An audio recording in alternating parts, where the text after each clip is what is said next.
now me and you, we work together. We're Yep. we're and I'm not ashamed to say that I'm in recovery going on 36 years.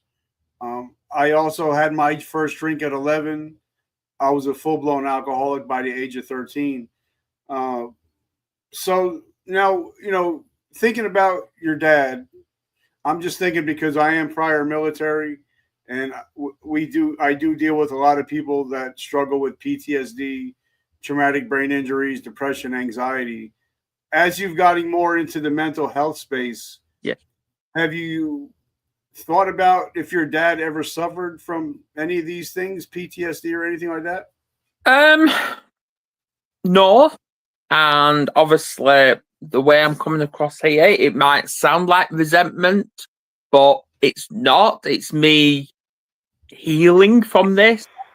Do I identify if he's had any trauma in his life? No. Do I want to know? Honestly, no, I don't. Because the thing is, what I have now learned is I've reprogrammed my own mindset.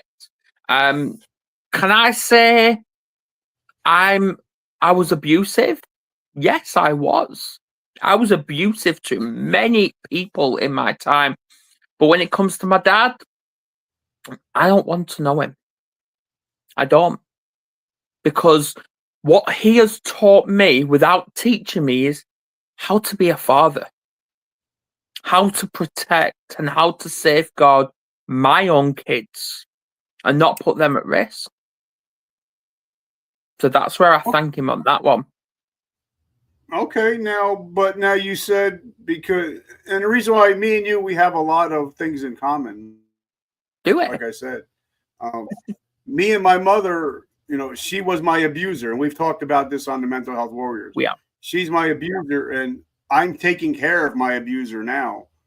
But it came to a point where I had to do my steps, and I had to go through people and forgive people that have hurt me, and ask for forgiveness from people that I have hurt. So, talk to us about your mom and you, and how you came to have an understanding of the forgiveness part. Well, to be blunt, before I go to my mum, I'll go to my mother-in-law. She obviously got me arrested last year for something I didn't do. And obviously went to court, stuff like that. It was thrown out, lack of evidence. No evidence, and I won. But when I came back into my town, obviously I popped into Asda, obviously getting Kerry some things that she asked for. So I did that, and I saw my mum. And bear in mind, this is the first time she approached me in 6 years. 6 years. And she approached me. Obviously, I had my headphones in because I was listening to really good music. I think I was listening to, I don't know, Bullet for My Valentine at the time. I can't remember. But she said, hi. And I went, hi. And bear in mind, I had a lot of resentment towards her at this point. A lot of anger. And she went, are you okay? And I went, yeah, I'm fine. I didn't ask if she was fine. I just asked I said, I'm fine. And she started like she was tearing up, and she went to me for a hug. And I slowly just pushed her away.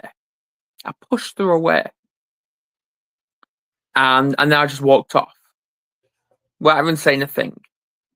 And then when obviously Kerry told me that my mum had cancer, she's got she still does. And she's obviously told me while we're at train station, because obviously she got a message off her dad saying that my mum's got cancer, and she's got so much to live, so many years to live. Sorry, and my word straight away was, I don't care. I don't care. People are going to think that's selfish, and it probably is. But at the time when you've got all this resentment, and obviously you'll know, Richard, if you've got all this resentment, selfishness just passes you. It just passes you. You just don't care. But then when I've started to really think about it, work in the program, getting to step 9, well, more step 8, you start thinking about making these amends, because it says in the big book, Alcoholics Anonymous, the biggest problem and the biggest cause of relapse is resentment. And so I thought, right, okay, I need to do something about this. So, and then obviously while I was in town, I had a few other people that I grew up with. They obviously approached me and they said, your mum's not well. Please just talk to her. You don't need to hug her or anything like that. Just make amends, make that approach, take her for a coffee, whatever. So I approached her and I said, would you like to go for a coffee? At this point, she went, no. I said, okay, I do need to talk to you though. So, so obviously she went, right, okay, here's my number. I'll be in touch in 3 weeks. So 3 weeks came, we met, we actually went to a pub, believe it or not. So obviously there was me, Kerry, Wyatt, and Tegan at this point, and my daughter and son. And we met her in a pub. Obviously, I bought a few drinks, non-alcoholics, of course. Bought her a coffee. I had an orange juice, and she went, "Okay, so what do you need to talk to me about?" And I just poured out. I was all apologetic towards her. I said that I held myself accountable, that I was really aggressive type, and I had a drinking problem, and I'm getting help with it. She went, "I didn't know that." And that's when the resentment came. Not the resentment. That's when the amends came, and we've been in touch ever since. Well, and like I said, I think me and you, I think that's why we get along as friends, and Yeah, also in recovery is, my stepfather, we didn't get along growing up, yeah, and when he came down with terminal cancer, I decided, I'm like, you know what, screw the shit, screw all that shit that happened in the past. yeah, I asked him for forgiveness. He asked me for forgiveness. And in the last couple of weeks of his life, I was the only one that he wanted around. And I actually held his hand as he passed.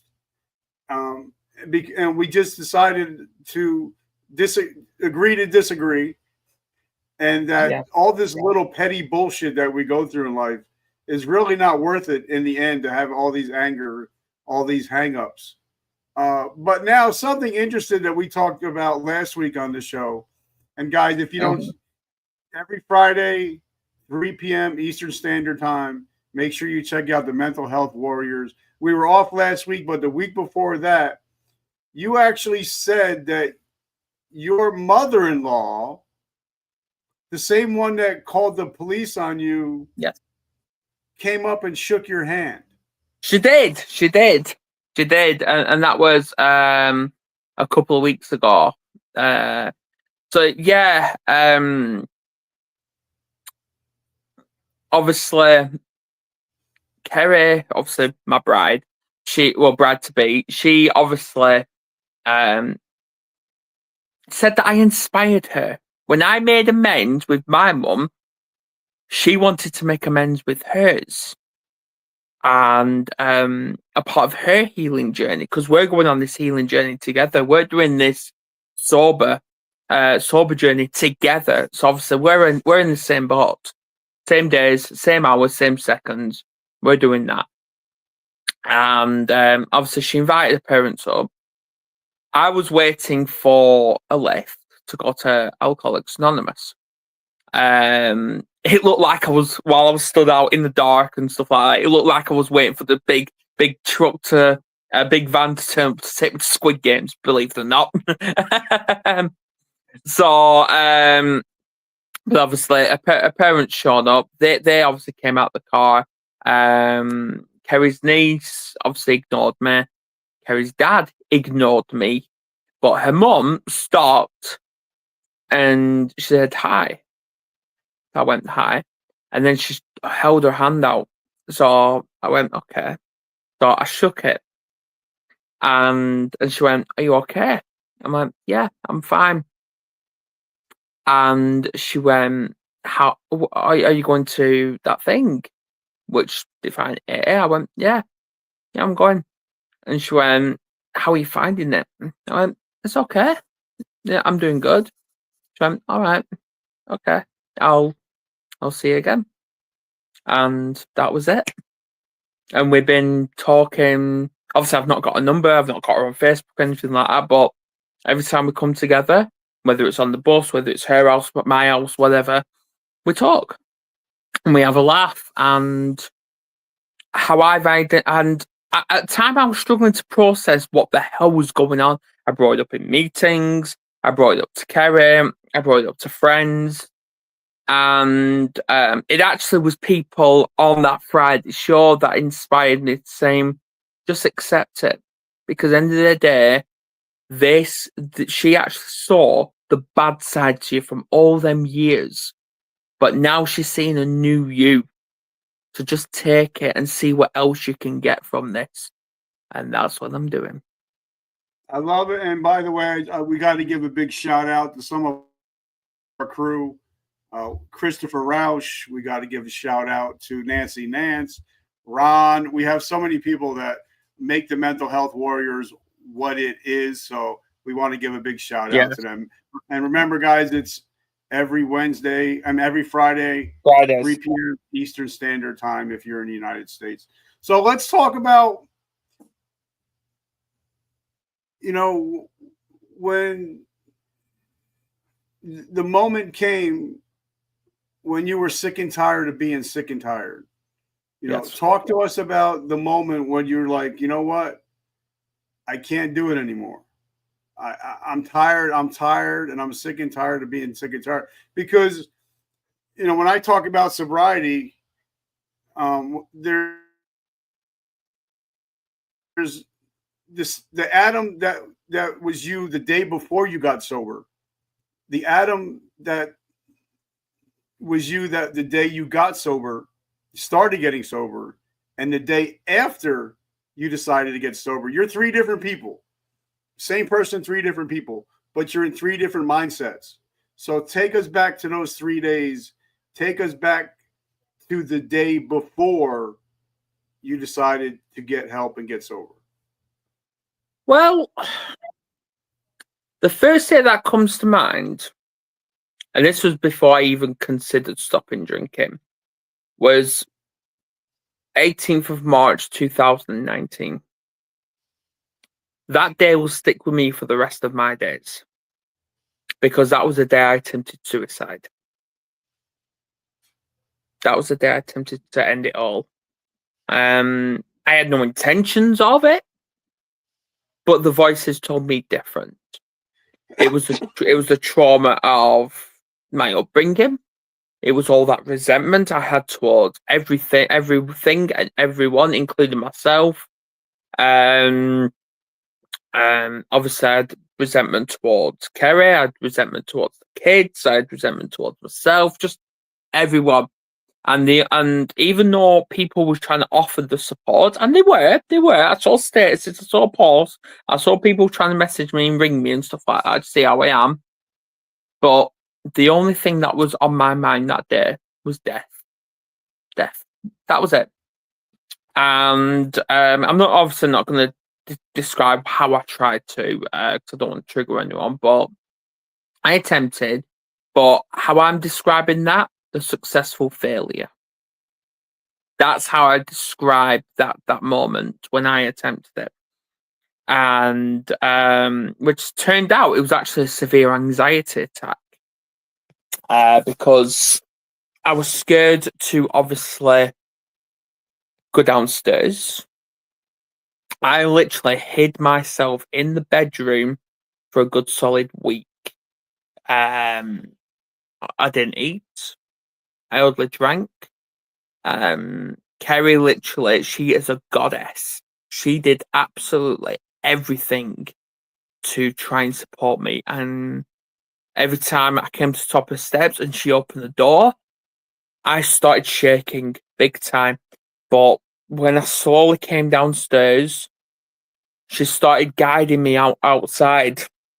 Obviously, she went, right, okay, just stand right back in the hallway. I'm going to open the door, see how it comes. And she saw that I was shaking, and she went, right, okay, we're going to do this bit at a time. And our aim is to get you just to the garden gate. So I'm like, right, okay, we're going to try that. So we did that. Obviously, I got to the doorstep, got to the bit of a footpath, and then finally got to the gate. So I did that, and then that was it. That was it from that. Obviously, my role models, my kids. How? Because they know what to say to me to get me round. But when it comes to the day before drinking, day before stopping drinking, sorry, and that was that was originally the 31st of December 2024. I said to people that I'm going to take part in the 100 day challenge, where I'm going to do 100 days sober. I successfully did. Well, no, I didn't do that. I got to 92 days. It was, and but prior to that, I thought, you know what, I want to do something else. I just want to drink on special occasions, Christmas, birthdays. And Kerry went, okay, let's do that. Then when we went to the supermarket, all I could see when I saw a bottle of beer, a crate of beer, I just saw my mum's face in every single alcohol of what she did to me, and I went, I can't do it. I can't do it. I can't drink anymore. And she went, right, okay, I see that. So let's see what we can do. So I stopped. I went to 92 days, and I went, I'm struggling. I really am struggling here. I just want to drink. That's all I wanted to do, was just drink. So I said to Kerry, I'm going to ring Alcoholics Anonymous. She went, but you're not an alcoholic. I went, I just want help. But you're not an alcoholic. And she drummed that into me that I'm not an alcoholic. But I rang them anyway, even though I knew I didn't have that support from Kerry. So I rang them and I went, I need help. I want to stop drinking, but I can't control these thoughts. They went, have you been to a meeting? I went, what meeting? Okay, no then. Then the guy straight away said, I am so glad you rang, because if you did not ring, you'd be drinking right now. Because self-will, because you've been doing 92 days, self-will runs out. And I remember that every single day now. Self-will runs out. And I've been going Alcoholics Anonymous ever since. Yes, I've had a blip, I relapsed. But I'm back on it. Did I beat myself up about it? Yes, I did. I beat myself up about it for about 3 days. But I'm back on it. And I'm loving this new day. Because last time I kind of rushed this recovery, even though I was doing well. I was going through the steps. I got to step 11, and obviously I felt that I was rushing these steps, and I was focusing on, oh, I'm close to this many days. But I weren't focused on the here and now. So I'm focused on, oh, in about 30 days, I'm going to be like 100 days sober, 200 days sober, whatever. I weren't focused on the today, and that was my biggest problem, biggest mistake. But now I'm just focusing on here and now. Yes, there's a lesson. Today is a winner because I'm not picking up the only drink I'm picking up is a herbal tea. Tomorrow, I'm not even thinking about tomorrow. I'm not even thinking about it, because I've now got that mindset where if I do not pick up a drink today, I'm winning. But then when tomorrow comes, I'm gonna better today. Exactly. And that's how it is. Don't fall. See, yesterday's a lesson.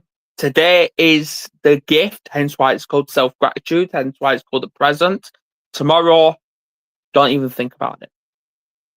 Okay, so now you got 213 days. Yeah. And the reason I know that is because you I told honored you. me And you honored me and let me be your your temporary sponsor. Yeah. Um, so talk about, because I still have a sponsor. I'm 36 years sober. I have a sponsor, and they say if you sponsor yourself, you have a fool for a sponsor. So talk about how important it is to have, even, okay, not the sponsor word. A lot of people don't like that word, or but what is it like to have an accountability partner, and how important is it to have an accountability partner? Great. It's great because if you don't, obviously, it does say in the big book, it only mentions the word sponsor once in the entire book. Once.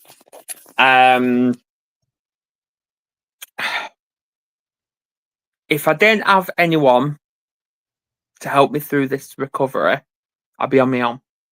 I'd be on my own.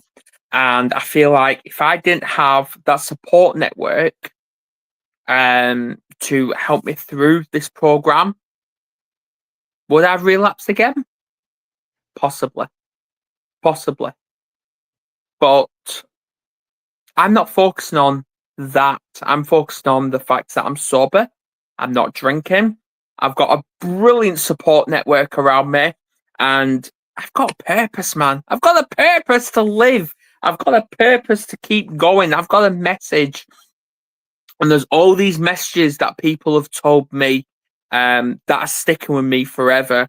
I've got Kerry saying, if you pick up another drink, me and the kids are gone. That stuck with me. I've got someone else saying that see the energy you've put into drinking, put the same amount of energy into your sobriety. Yep. That's sticking with me forever as well. And it's just one day at a time. That's all I'm focusing on, one day at a time. And I know that I'm not an easy sponsor, because I tell you, you need to message me every day. I tell you, we need to get healthy physically, mentally, and spiritually. That you need to work out, you need to get in shape. It helps with the endorphins and stuff like that. Yeah. And I'm only saying that because that's what my sponsor tells me. And it's just like it's a pyramid scheme, but it's not a scheme. It just, our sponsors teach us this. We bring it down to other people, and we just try to help. We try to pay it forward. But I want to talk about now, because a lot of people, they talk about the addict, but they don't talk about the addict's family that suffers through the addiction. That's true. So what is it like now that you're in sobriety, you're actually sober, you're not dry, you're sober. What is it like when you look into Kerry's eyes and she sees the man that you've become? What is that feeling like? It's brilliant, because even though we've had our rocky times and I've caused a lot of problems, and I admit I've been an absolute wanker with her, but I proposed to her the first ever time when we was only together 11 months. We've now been together on and off for over 16 years. And now, and this is the first time I've actually realised this, I think now I know why she didn't want to marry me in the first place. Now I know why. Because of the type of character I was. But now I've changed, and she's identified that change, and all I see in her is happy, growth, healing, and I'm not even going to call her a partner, I'm going to call her my queen. I see her proud of me for the person I've become. And this is why the only thing that's stopping us becoming a complete is a wedding, is a marriage. And that's happening in a couple of months' time. Now, and I've told you this before, and this is no secret. When you used to call her your partner, it would drive me fucking nuts. I was like, is it a business partnership or is it? I love that you call her your queen now, and you will be calling her your bride coming up. But I think that in order to be a better husband and better father, we have to become more self-aware. Mhm. We have to think about, okay, what can I do better Yeah. as a husband? Like we've been married just 15 years. She knows me for 40 years, and I'm still trying to learn my wife. I'm still Yeah. trying to be a better lover, a better husband, a better father. I'm reading the book, The Five Love Languages, again. Um, so talk about how important it is in order for you to be a better husband, you need to be a better man, and in order Yeah. to be a better man, you need to be self-aware. Absolutely. Yeah, you definitely need to be self-aware of yourself because and you have to love yourself first. You really do, because how the hell can you love anybody else, whether it's your missus, your man, your woman, or even your kids, or even your animals, if you haven't loved yourself first? That's just not right, man. That's not right. Yourself comes first. And I've told my kids, and I've told Kerry as well, that myself, my life is more important than everybody in this house combined. Because if I can't look after myself, how the hell can I look after anybody else? So, but yeah, self-aware is crucial to healing, to growth, and to fulfill what you need to be here for, because we've all got a purpose in life. It's just finding it and implementing it. And that's why I've got my own PPE, and that is plan something, process it, and then execute it. And I love that. And I think a lot of people plan, but not many people execute. Exactly. Like we went out for dinner the other night with family, and now I'm sober 36 years. Yes. I still have my wife taste my soda before I drink it. I still have my wife to taste if that salad dressing has red wine vinegar in it. I still make sure that I don't have regular almond extract when my wife bakes cookies, or even when I brush my teeth. I got to make sure that my mouthwash is alcohol free, because Yeah. I can plan to be sober, but if I'm not doing the execution, then I'm going to plan to go back to day one again, and I don't want to go back to day one.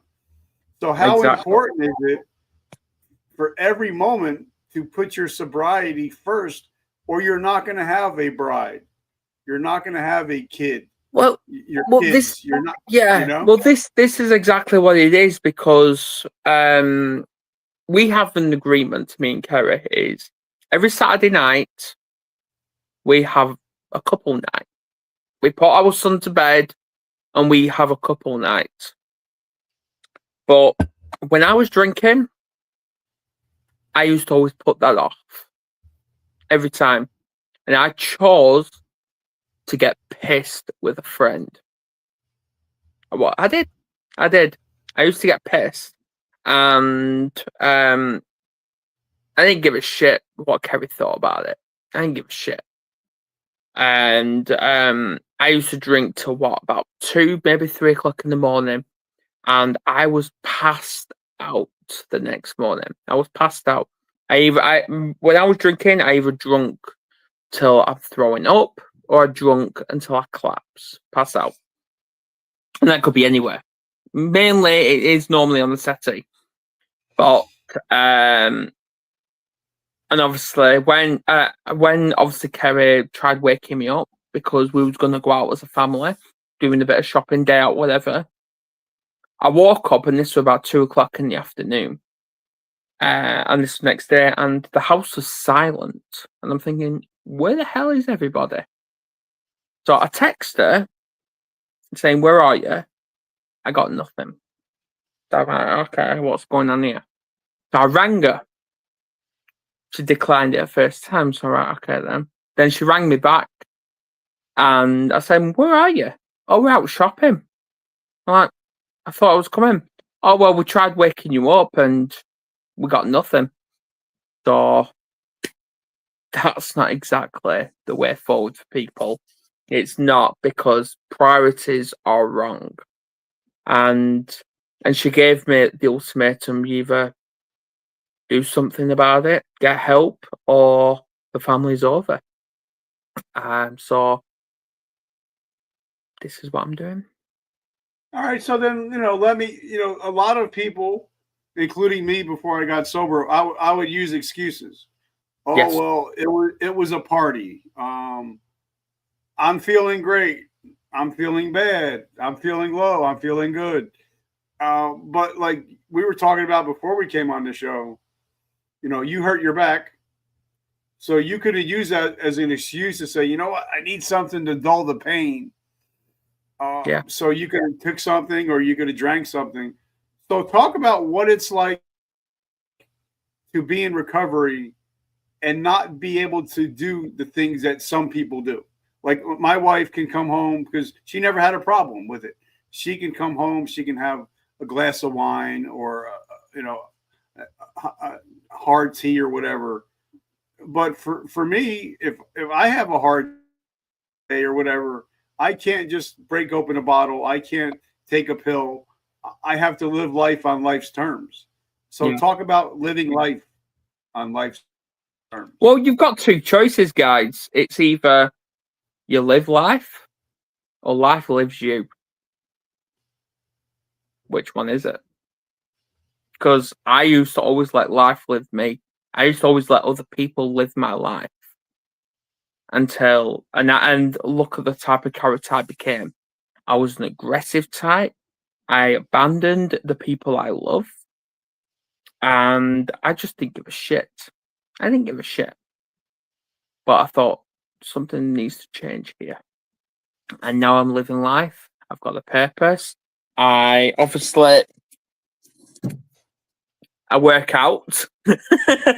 I work out every single morning.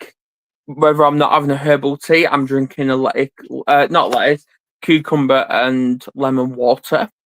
I walk a lot more, and I've got a purpose. I'm gonna keep stressing. I've got a purpose, and I don't want to get back into that depressive, toxic, abusive state ever again. Not in my entire life. I'm here for the long running. I'm here to see my kids grow up. I'm here to take accountability for my wrongdoings, and I'm here to live life, get married, and celebrate every day that it's my last day, because tomorrow is not guaranteed. Okay, so then let's talk about the mental health warriors. Okay. I think we just hit, I think, 1.2 thousand members. That's Mhm. 1,200 people that Yep. that are there we're all on the same mission, is to get healthy. So Yeah. what was the thought process of starting the mental health warriors?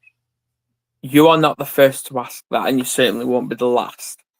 I was having a bit of a depressive state at one point, and obviously I put a negative status on my Facebook, and my obviously old friend who, well, I won't say old friend, but my friend who sadly passed away almost 3 years ago, Philip Cham, he obviously rang me up, and this was about 4 o'clock in the afternoon. He rang me up and he went, "Are you okay?" I went, "No." And I went, "I don't feel like talking either, Phil." He went, "Just wait a minute, just wait." And he went, "I see a lot of potential in you. You need to do something regarding mental health as well." I went, "Okay."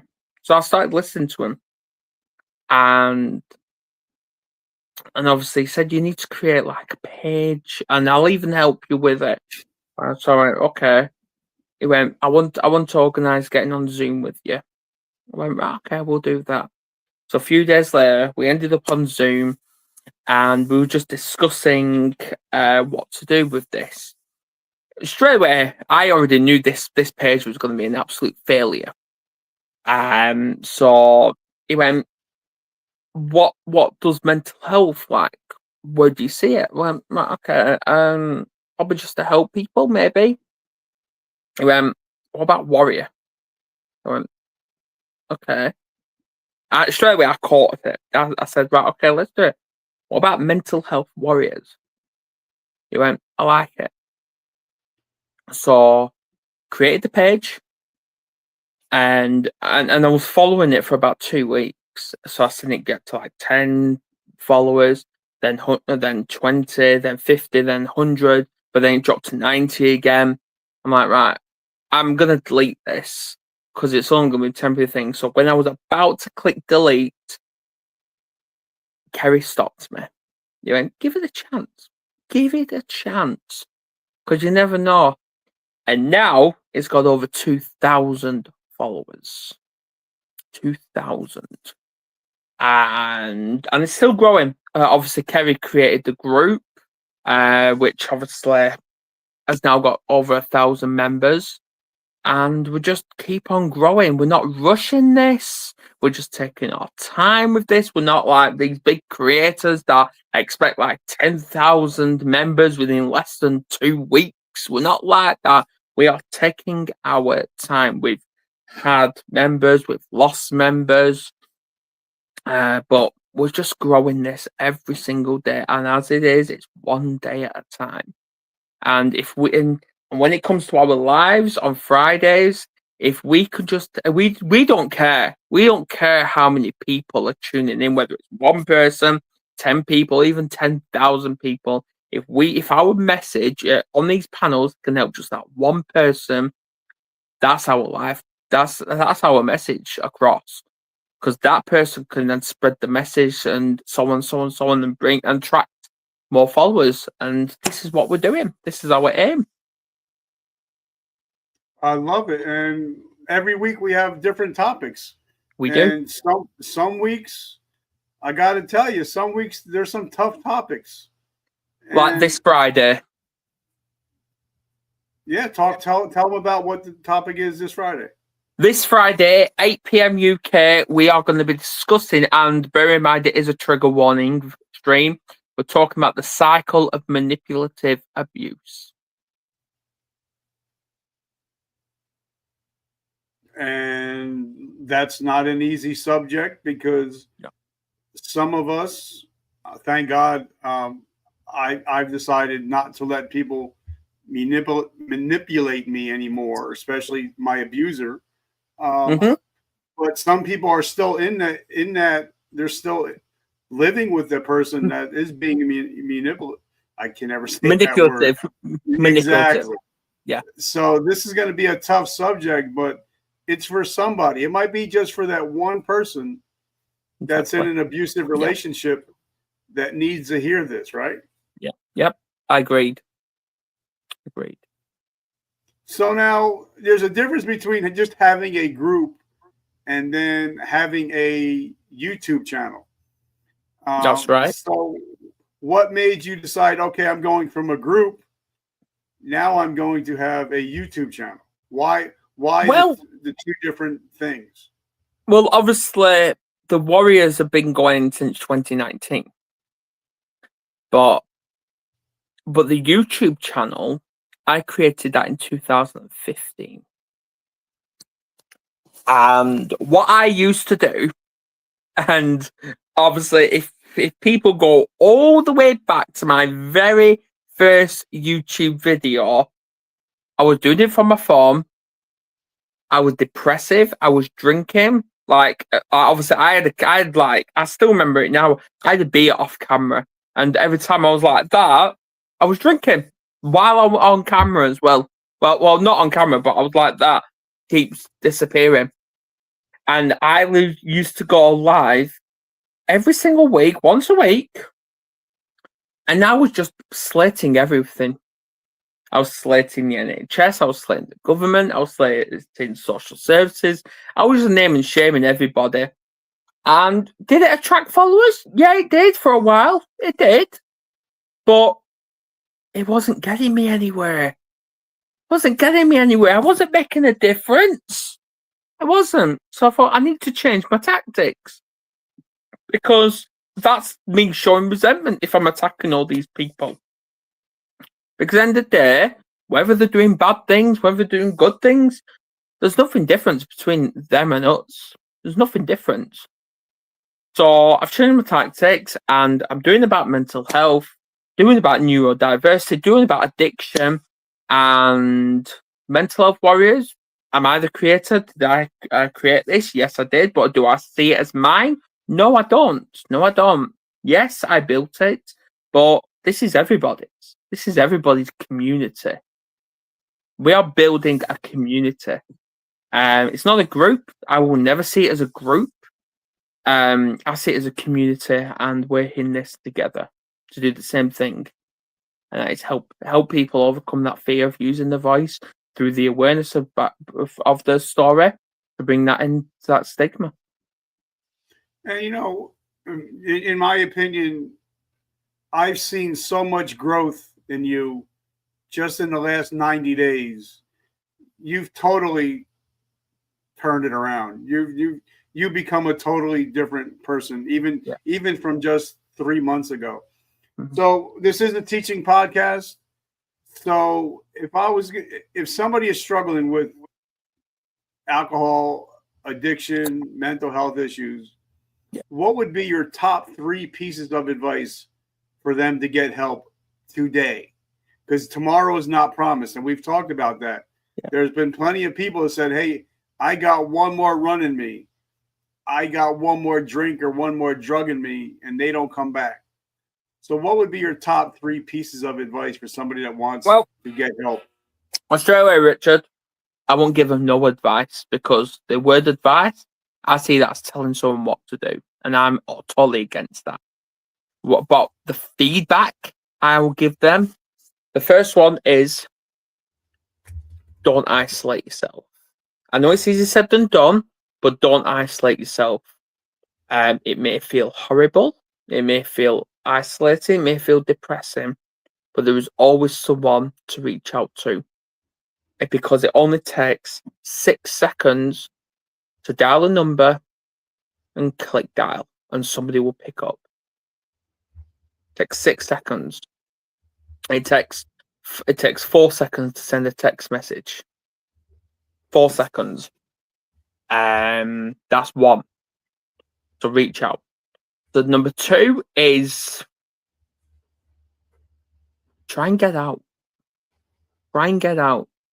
Because I know for one, when you're locked in the house, seeing the same 4 walls, it can be depressing. It can be isolating. Go and find someone. Go and check in on a stranger, a neighbour.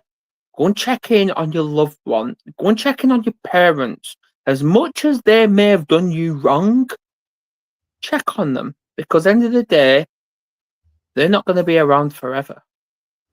You're not going to be around forever.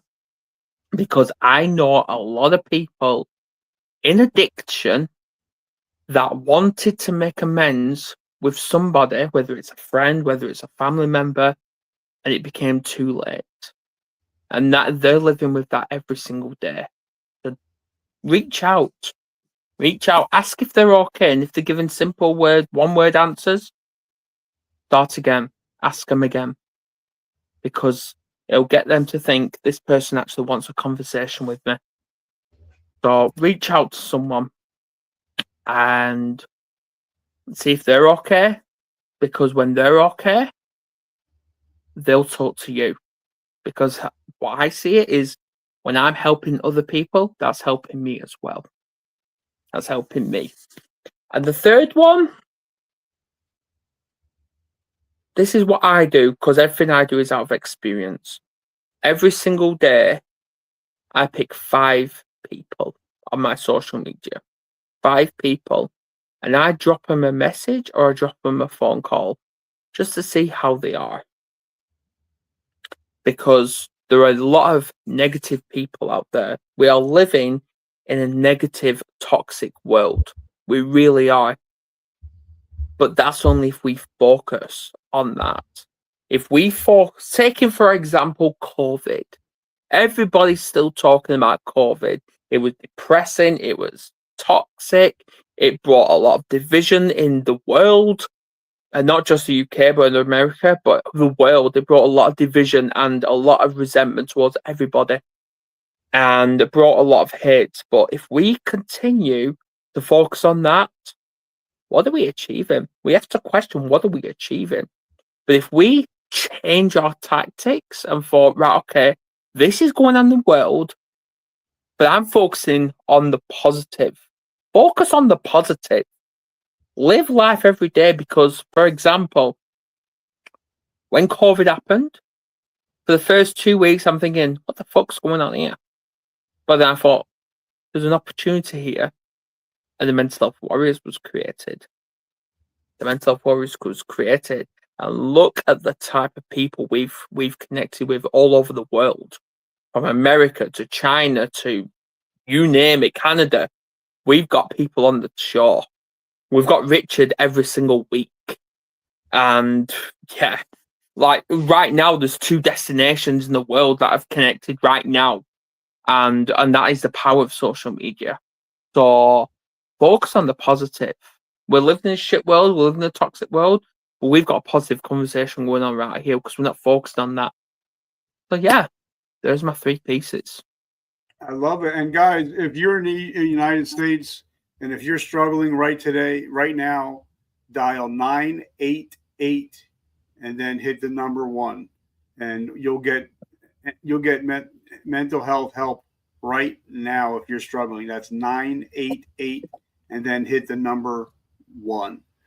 So as we draw to a close, Adam, how do we find you? How do we support your mission? Well, it's straight away. You, if you want to tune in on YouTube, which is every single Fridays. Yeah, the time does differ every now and then. Like obviously it's 8:00 p.m. this Friday, but next Friday we're at 9 p.m. If you go on YouTube, because a lot of people put in Mental Health Warriors in YouTube and they don't find us, which I need to work on, and I don't know how. But if you put in Warriors of Attraction into YouTube, you'll find an episode. You'll find an episode. We've just reached 900 subscribers on there. We've just reached that. We're still pushing. We want that 1,000 mark, even more. So that's on YouTube. Facebook, I'm Adam Duval. We're on the Mental Health Warriors. If you put in Facebook, the Mental Health Warriors private group, there's obviously a community there, and yeah, you've got admins, you've got Ashley Bowlesy, you've got Nancy Nance, you've got Annette Chiappi, you've got Richard, you've got myself. We are here to help. We're here to listen. We've had experience. We've both hit rock bottom. We've both gone in addiction. We've both attempted suicide. But look, we are still here. If we can get through it, anyone can. Are you still selling your artwork? Well, yes. Obviously, I've not done any pieces of artwork for a long time, but I really need to get back into that. Okay. And guys, make sure you check out Adam. Make sure you check out the Mental Health Warriors this coming Friday, 3 p.m. Eastern Standard Time. It's going to be a sensitive subject, but I feel that there's somebody out there that needs to hear this. Yeah. And guys, as you know, I close the show every day with I love Joel Osteen's quote that when you wake up in the morning, you could be a victim or you could be a victor. And if you guys show up this show every week, you're no longer victims of your past, but you're victors of your present and your future. And if you guys think like me, when you wake up every day, I win. And if you guys follow us, you follow Adam, you're always going to be a winner. Yeah. And guys, remember, vertical momentum, the only way to go is up. Adam, my brother, I love you and I love your bride, and I can't wait to see what great things you have coming up in the future. Absolutely. Yeah. Well, I'll see you Friday. All right, brother. See you Friday. See you Friday.